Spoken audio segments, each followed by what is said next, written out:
Hello friends, welcome to ஆரோக்கிய சமையல். இன்னைக்கு நம்ம வந்து ஒரு டீ டைம் ஸ்நாக்ஸ் ரெசிபி தான் பண்ண போறோம். வாங்க எப்படி செய்யலாம்னு பார்க்கலாம். மிக்சிங் பவுல் ஒன்று எடுத்துக்கலாம். இதுல வந்து 1 கப் அளவுக்கு ரவை எடுத்து வச்சிருக்கேன். இதை நம்ம மேல போட்டுக்கலாம். 1/4 கப் அளவுக்கு மைதா மாவு எடுத்திருக்கேன். இதையும் நம்ம போட்டுக்கலாம். இதுல நீங்க மைதா மாவுக்கு பதிலாக கோதுமை மாவு கூட இதுல சேர்த்துக்கலாம். 1/4 கப் அளவுக்கு நல்ல கெட்டியான தயிர் எடுத்திருக்கேன். இதையும் நம்ம இது கூட ஊத்திடலாம். தேவையான அளவு உப்பு சேர்த்துக்கலாம். ஒரு 1/4 டீஸ்பூன் அளவுக்கு பேக்கிங் சோடா சேர்த்துக்கலாம். இது எல்லாத்தையும் நல்லா மிக்ஸ் பண்ணிக்கலாம். இப்ப எல்லாத்தையும் வந்து மிக்ஸ் பண்ணிக்கிட்டேன். இதுல வந்து நம்ம தண்ணி சேர்த்துக்கலாம். இந்த ரவை வந்து நல்லா ஊறணும், அதனால நம்ம தண்ணி சேர்த்து மிக்ஸ் பண்ணி வச்சுக்கலாம். தண்ணி வந்து அதிகமா சேர்க்காண்டா, எந்த அளவுக்கு தேவையோ அந்த அளவுக்கு மட்டும் சேர்த்துட்டா போதும். தண்ணி சேர்த்து வந்து நல்லா மிக்ஸ் பண்ணிட்டேன். இதுல வந்து நான் 1 கிளாஸ் அளவுக்கு தண்ணி சேர்த்திருக்கேன். ஒரு 5 நிமிஷம் க்ளோஸ் பண்ணி வச்சிடலாம். ரவை வந்து நல்லா ஊறி வரணும். ரவை ஊறும் போது நமக்கு இன்னும் திக்காகும். அதனால வந்து அதுக்கப்புறமா நம்ம தேவையான அளவு தண்ணி சேர்த்துக்கலாம். இப்ப இதை வந்து ஒரு 5 நிமிஷம் நம்ம க்ளோஸ் பண்ணி வச்சிடலாம். க்ளோஸ் பண்ணி வச்சு ஒரு 5 நிமிஷம் இருக்கும். நம்ம ஓபன் பண்ணிக்கலாம். இப்ப பாத்தீங்கன்னா நல்லா திக்காயிடுச்சு. நம்ம 1 கிளாஸ் தண்ணி ஊத்தணும். எல்லா தண்ணியுமே வந்து நல்லா ரவையில உறிஞ்சி ரவை வந்து நல்லா சாஃப்ட் ஆயிடுச்சு. இப்ப இதுல வந்து ஒரு பெரிய வெங்காயம் வந்து பொடியா கட் பண்ணி வச்சிருக்கேன். அதை வந்து நம்ம இதுல போட்டுக்கலாம்.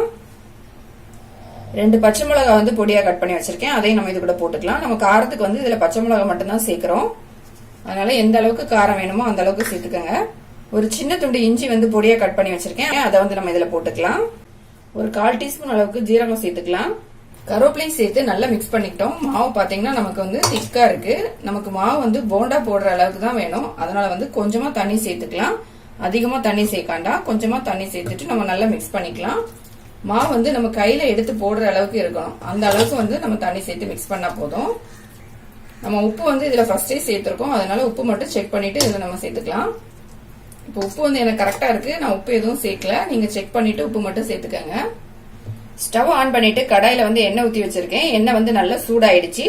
சூடான பிறகு நம்ம ரெடி பண்ணி வச்சிருந்த மாவு வந்து கொஞ்சம் கொஞ்சமா எடுத்து இதுல போண்டா மாதிரி போட்டுக்கலாம். தண்ணி வந்து அதிகமா சேர்த்துக்காதீங்க, இல்லைன்னா எண்ணெய்க்கு வந்து அதிகமா குடிக்கும். தண்ணி அதிகமா இருக்க மாதிரி இருந்துச்சுன்னா நீங்க கூட வந்து மைதா மாவு இல்ல கோதுமை மாவு ஏதாவது சேர்த்துக்கோங்க.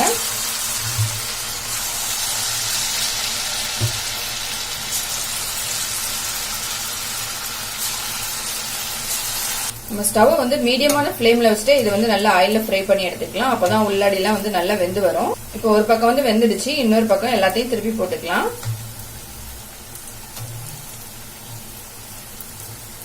எல்லாத்தையுமே திருப்பி போட்டுட்டேன். இது வந்து நல்லா ஆயில்ல ஃப்ரை ஆகி வரட்டும். இப்ப 2 பக்கமே ஆயில்ல வந்து நல்லா ஃப்ரை ஆயிடுச்சு. நம்ம எடுத்துடலாம். நம்மளோட நல்ல டேஸ்டான டீ டைம் ஈவினிங் ஸ்நாக்ஸ் வந்து ரெடி ஆயிடுச்சு. இதுக்கு வந்து தேங்காய் சட்னி தொட்டு சாப்பிட்டு பாருங்க, ரொம்ப டேஸ்டா இருக்கும். நம்ம மீதி இருக்க மாவை இதே மாதிரி ஆயில்ல போட்டு ஃப்ரை பண்ணி எடுத்துடலாம். நம்மளோட டீ டைம் ஈவினிங் ஸ்நாக்ஸ் வந்து ரெடி ஆயிடுச்சு. இது வந்து கண்டிப்பா ட்ரை பண்ணி பாருங்க, ரொம்ப டேஸ்டா இருக்கும். ரொம்ப குயிக்காவும் செஞ்சிடலாம். இந்த வீடியோ உங்களுக்கு பிடிச்சிருந்தா லைக் பண்ணுங்க, ஷேர் பண்ணுங்க, மறக்காம என்னோட சேனலை சப்ஸ்கிரைப் பண்ணுங்க.